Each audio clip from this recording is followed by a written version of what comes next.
Bonjour à vous tous et toutes.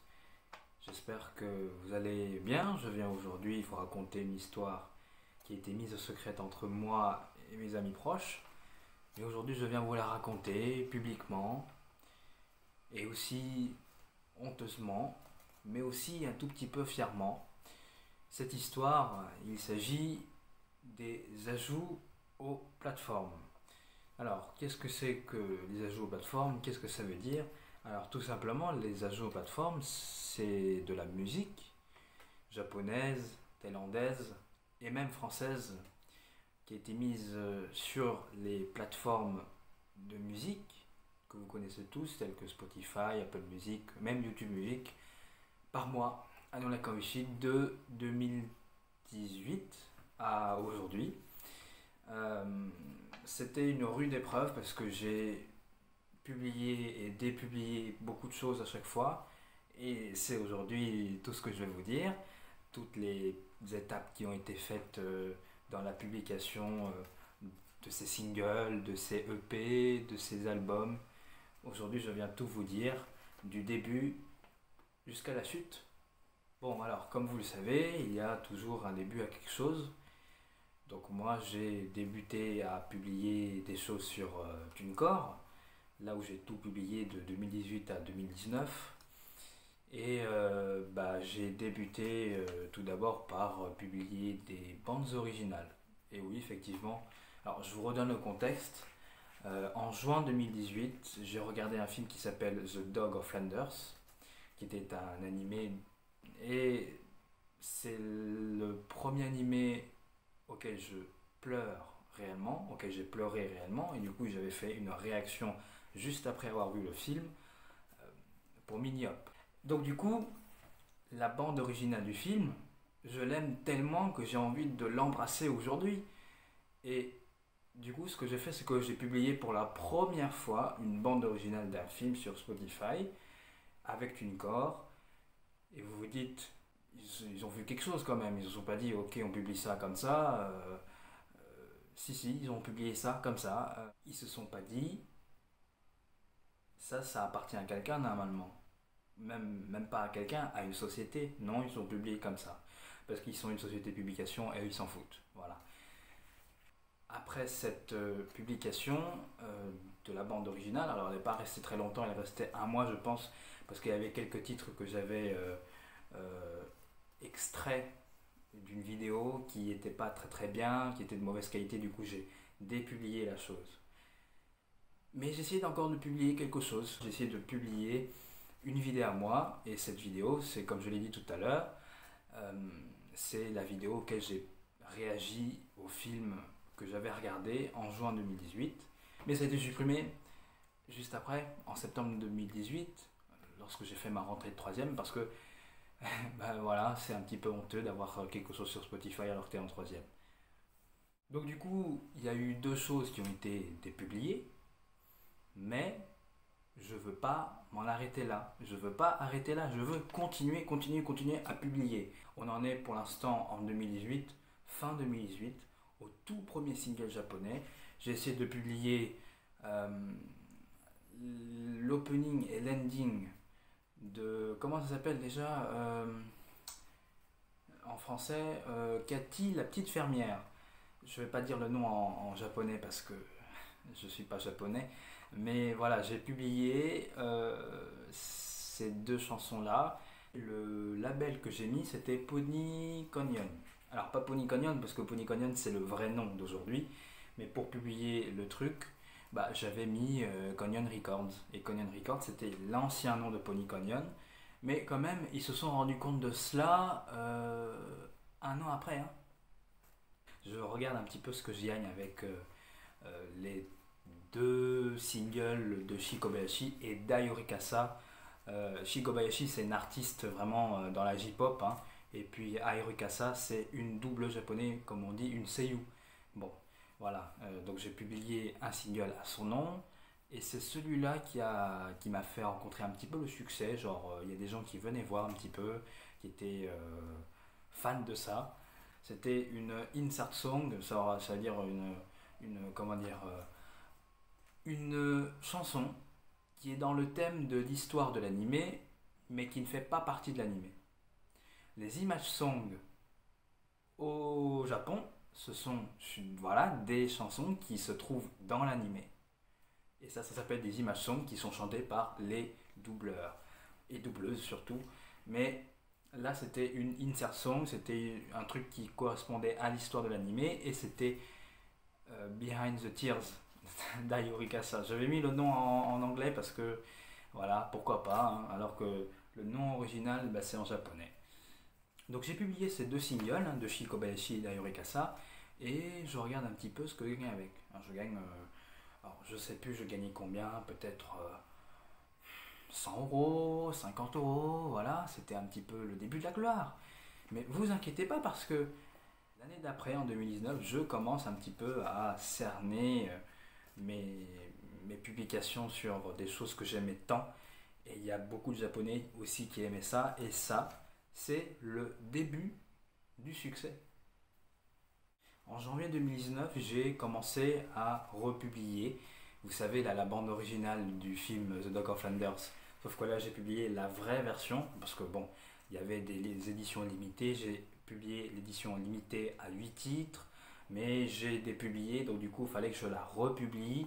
Alors, fallait pas, mais c'était moi de 2019 qui me disait, il faut qu'on reprenne ça et qu'on le republie en version originale. Et donc, ça a rencontré un succès un petit peu, c'était sur Taro Yashiro, puisque c'était lui qui avait composé la musique du film. Donc c'est on va dire le premier album que je publie avec TuneCore, et c'est la bande originale du film The Dog of Flanders, qui date de 97. Voilà, on n'oublie pas ses origines. Hein.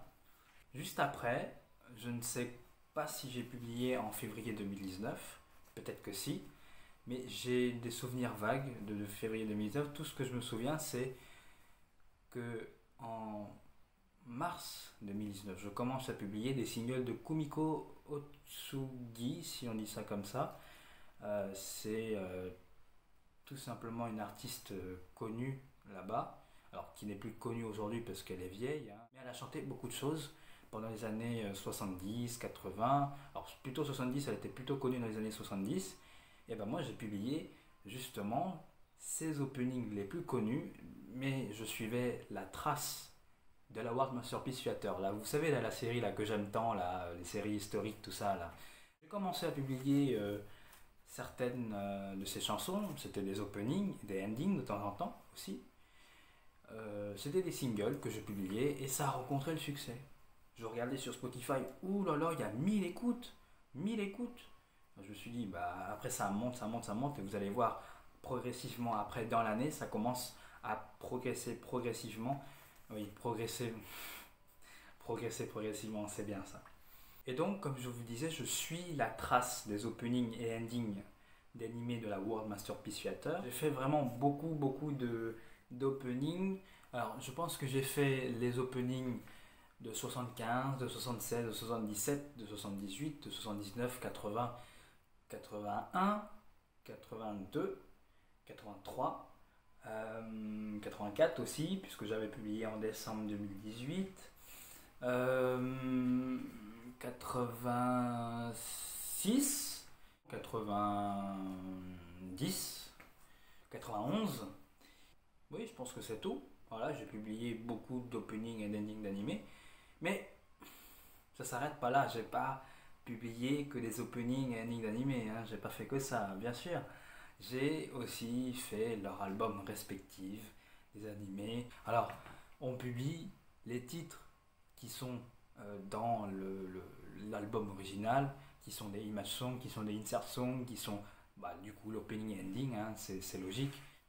Je fais ça pendant 3-4 mois quand même. Voilà, il y a eu beaucoup de choses qui se sont passées en 3-4 mois. Hein. 2019 pour moi c'était une année extraordinaire et extravagante. Et du coup, puisque je suis sur la lignée de la World Masterpiece Theater, je me dis pourquoi pas publier les openings français de la série de la World Masterpiece Theater, hein, Heidi, comment s'appelle, Karine et le Nouveau Monde. Flo et les Robinson Suisses, tout ça, voilà. J'ai publié que ces trois-là normalement. Voilà, j'ai publié ça. Il y en a toujours un seul qui est toujours en ligne et disponible aujourd'hui. C'est Flo et les Robinson Suisses. Et du coup, donc, avec tous ces singles et puis ces albums et puis ces EP japonais que je publie, je gagne un petit peu plus que ce que je voulais en 2018. Et du coup, on a fait japonais. On a fait beaucoup de trucs japonais. D'ailleurs, aujourd'hui, j'ai des CD de ce que j'ai publié sur Spotify, sur les plateformes de musique avant. Parce que je me disais, il faut que j'achète ça sur Internet. Il faut que j'achète les albums, les vrais albums réels que j'ai mis sur les plateformes, que je les ai en physique avec moi, pour voir que ça, je les ai publiés. Donc, le japonais, c'est fait. Le français, c'est fait. Il y a quelle langue maintenant qui reste? Le thaï. Alors, c'est parti. Je commence à publier des albums thaïlandais. Bon, en réalité, il n'y en a pas tant que ça, hein. Il n'y en a que deux seulement, hein. J'ai réussi à en faire deux. Je voulais en faire plusieurs, comme pour le japonais, mais j'en ai fait que deux. Je fais d'abord Sayan Sanya, qui est un artiste connu en Thaïlande. J'ai publié certains titres connus de lui. Bon, ça a marché un petit peu, pas tellement que ça, pas tellement comme les japonais. Et puis j'ai aussi publié Pumpo Duangchan. Bon, ça n'a pas rencontré un franc succès non plus. Voilà, je voulais juste faire ce petit aparté thaïlandais parce que voilà, ça fait c'est deux albums thaïlandais qui ont été publiés en même temps que les trucs japonais que je publiais toujours et toujours, hein. Même malgré que je publiais les trucs thaï ou français, il y a toujours des trucs japonais qui viennent, hein. Tous les mois, tous les mois, ça venait, ça venait. L'argent venait aussi, hein. L'argent venait aussi, hein. Et du coup, je pouvais payer mes albums, mes singles, mes EP avec ce que je gagnais. Environ 500, 600 euros, hein. Maintenant, il faut faire une pause, hein. Je parle que maintenant que de la musique, de l'argent, tout ça que je publie. Ok, ça rencontre un franc succès, il n'y a pas de soucis. Sur YouTube Music, il y a plein de vues. Sur Spotify, il y a 10 000, 20 000, 30 000 personnes qui viennent écouter. Mais je pense que vous vous posez la question, est-ce que tout cela était légal? Non. Non. En 2018-2019, je ne savais pas ce que je faisais.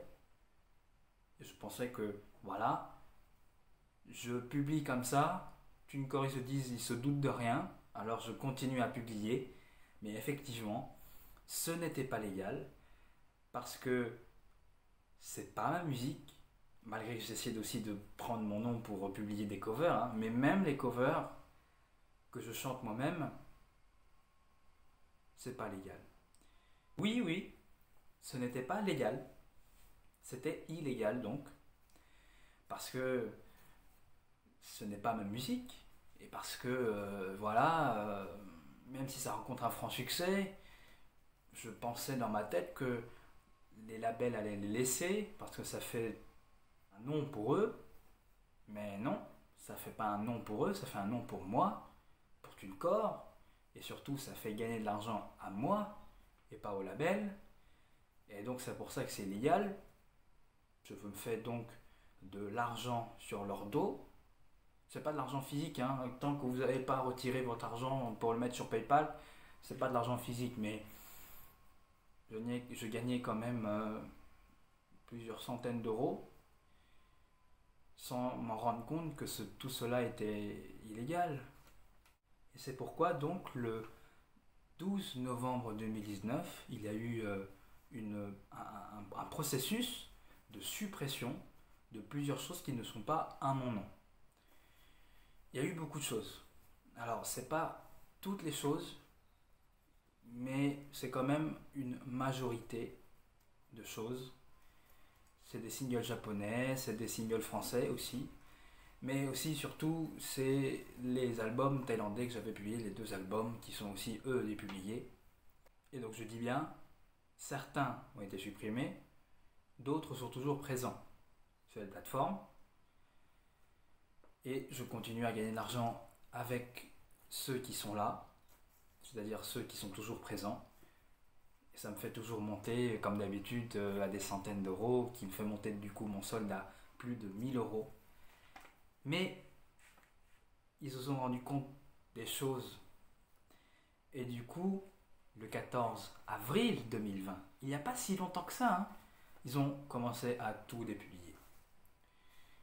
Je pense que j'ai presque plus rien qui reste sur une plateforme de ce que j'ai publié en 2019 et en 2018. Il n'y a plus rien sur Spotify, il n'y a plus rien sur Apple Music, mais sur YouTube, il y a toujours des choses. Alors que tout a été dépublié, il y a toujours des petits trucs par-ci par-là sur YouTube. Kumiko Osugi, si vous tapez Kumiko Osugi sur YouTube, vous allez voir un truc artiste.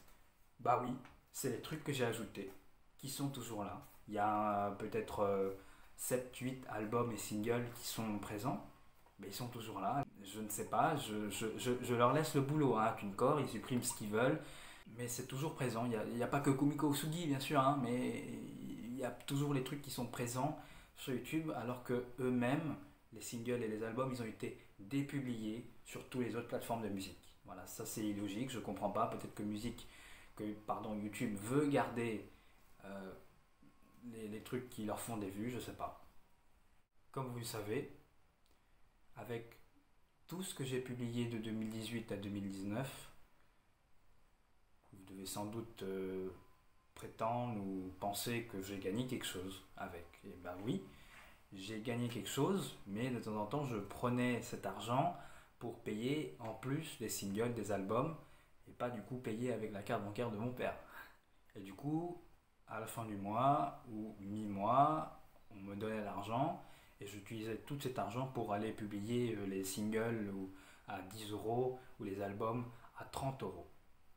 Il me restait à peu près 20, 30, 10 euros même. Et je me souviens peut-être une fois que en décembre 2019, j'ai essayé d'envoyer 10 euros à mon compte PayPal et ça a marché. Mais les réels prélèvements qui ont été faits sur le solde de mon compte, qui détenait à peu près 1500 euros, ça a commencé à partir de février 2020. J'ai essayé de retirer 200 euros et ça a marché. Et ça a marché. Et dès le début de la rentrée du solde de TuneCore sur mon compte PayPal de 200 euros, j'ai commencé à me dire: ah bah là c'est fini là. Voilà, c'est fini, je vais prendre tout sur mon compte TuneCore parce que j'ai plus rien. Et puis du coup, je vais commencer à prendre l'argent qu'il y a dedans pour payer des choses avec moi et pas avec la carte bancaire de mon père. J'ai donc commencé en février 2020 à acheter des exemplaires des meilleurs amis, des CD japonais, que ce soit d'occasion ou même de neuf, hein, et même des CD thaïlandais avec mon compte PayPal parce que de temps en temps c'était permis, on pouvait payer avec son compte PayPal quand on a un solde dessus. Et j'avais de l'argent sur mon compte PayPal et je pouvais payer avec. Mais aujourd'hui, je viens vous parler de cette histoire parce que tout simplement, je n'ai rien, c'est fini. J'ai appris aujourd'hui, nous sommes en juin, j'ai appris en juin que je ne peux plus retirer de l'argent sur mon compte TuneCore parce que cet argent-là qui est détenu sur mon solde, c'est tout simplement l'argent des droits d'auteur. Des droits d'auteur qui ont fait retirer mes sorties, ma musique, entre guillemets, hein, je veux dire les musiques que j'aimais. Et du coup, ils prennent cet argent sur mon solde, qui est leur argent. Et du coup, c'est eux qui détiennent les droits sur cet argent, puisque ce sont eux les droits d'auteur, et c'est pas moi. Mais j'ai essayé de retirer quand même de l'argent en mars, avril. Il y avait genre un truc de rollback PayPal payment, tout ça. Je me suis dit, c'est un petit peu bizarre, pourquoi ça veut pas aller sur mon compte PayPal? Rollback, ça veut dire que ça retourne, c'est-à-dire que PayPal n'en veut pas. Mais pourtant, ce rollback, c'était pas dû à un problème de PayPal ou de TuneCore, comme le dit sur Internet. C'est tout simplement parce que moi, j'ai publié des choses qui sont illégales, que je ne devais pas publier normalement. Et du coup, ça a été supprimer, retirer, demander à la suppression, demander à être retiré par des ayants droit, par des droits d'auteur, qui ont les droits d'auteur. Et aujourd'hui, il y a toujours 1 500 € sur mon compte. Je ne peux pas les retirer parce que c'est l'argent des détenteurs des droits d'auteur. C'est eux qui détiennent les droits sur les musiques que j'ai publiées de 2018 à 2019. Et je ne gagne rien aujourd'hui. Et cette action de la part de TuneCore va peut-être me faire retourner payer des choses avec la carte bancaire de mon père, ce que je ne faisais pas pendant certains mois de cette année 2020, parce que j'avais de l'argent sur mon compte PayPal et j'en faisais vraiment un usage personnel, vraiment personnel. Euh, j'ai pris cet argent pour faire des choses avec ma mère, j'ai payé, j'ai fait des achats avec, hein, j'ai fait des achats de CD, de livres, euh, de choses, tout ça. Voilà, toute l'histoire que je suis venu vous raconter aujourd'hui, sous mon plus grand malheur, puisque j'ai mal à la tête et je suis devant un téléphone pendant 30-40 minutes. Et ça, c'est pas bien, hein. Normalement, je dois me reposer, mais le mec, il vient se filmer pendant 30 minutes alors qu'il a mal aux yeux, mal à la tête. Bon, voilà, je vous remercie d'avoir regardé. C'était une longue histoire à raconter. Je sais pas comment j'aurais raccourci, parce qu'il y a quand même des cuts à faire, mais voilà, c'est toute une histoire et qui sait, dans quelques années, j'aurai peut-être un procès contre des ayants droit, c'est-à-dire la Nippon Columbia, la Pony Canyon ou même l'Universal Music. Parce que j'avais publié un cover à moi qui s'appelle Les Centimes du Paradis, qui venait du film Tous en scène. Voilà, je l'avais publié, c'était resté pendant un an, de 2018 à 2019. Ça a été supprimé en novembre 2019, à l'étape de suppression du 12 novembre pardon, 2019. Et voilà, bon, je vous remercie d'avoir regardé, ça commence à taper fort, hein, le mal de tête. Je suis désolé, j'aurais voulu faire court, mais aujourd'hui, on est jeudi, je suis normalement censé être en cours. Enfin, j'étais normalement censé être en cours, il est 20h. C'est le temps d'aller manger. Allez, bisous.